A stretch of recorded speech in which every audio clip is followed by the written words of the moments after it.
feeds the soul, just like blood is to the body. Prayer is food for the soul. F.B. Meyer said this: the tragedy of today is not unanswered prayers, but unoffered prayers. So this morning, I'd like to turn our attention to Colossians chapter 4 and verse 2. Apostle Paul in Colossians chapter 4 and verse 2 writes this: devote yourselves to prayer with an alert mind and a thankful heart. Devote yourselves to prayer with an alert mind and a thankful heart. What does it mean to be devoted to prayer? What does it mean to have a thankful heart? How can you and I have a thankful heart? Firstly and quickly, pray with persistence. Persistence means to never give up.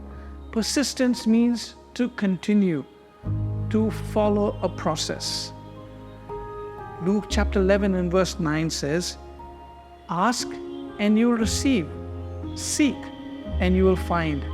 Knock and the door will be open. What it means is this: you keep on asking and you will receive. You keep on seeking and you will find. You keep on knocking and the door will be open to you. It means it is a process that you and I do every day. Prayer is something that has to happen every single moment. Here, Apostle Paul instructs us to be persistent in our prayer. Keep asking, keep seeking, and keep knocking. George Muller, a great person, author, leader, said this: the less we pray, the less we desire to pray. How do you and I devote ourselves to prayer? By having a persistent prayer life. Secondly, pray with passion.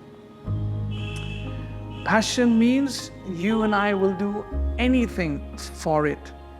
Prayer with persistence leads to praying with passion. When you and I pray with passion, it means you and I live for and are willing to die for it. Jesus is our great example to pray with passion. Jesus prayed in the morning. Jesus made it a habit to pray, whether it was a difficult moment, whether it was just a moment of him being alone, he prayed. Whether he was on the cross, he prayed. He prayed through agony.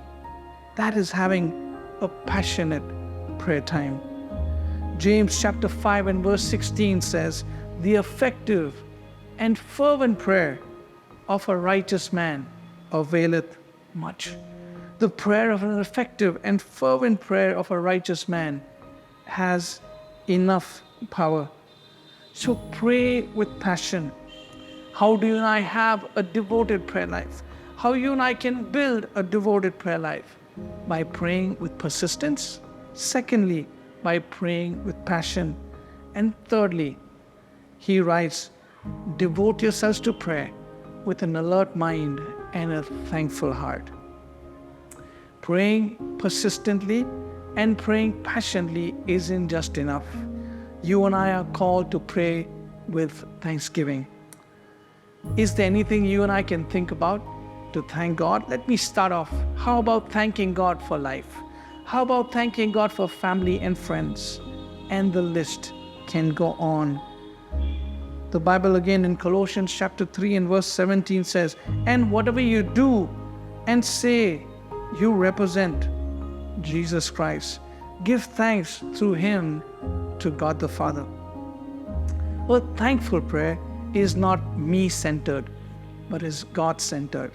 A thankful prayer is not me-centered, but God-centered.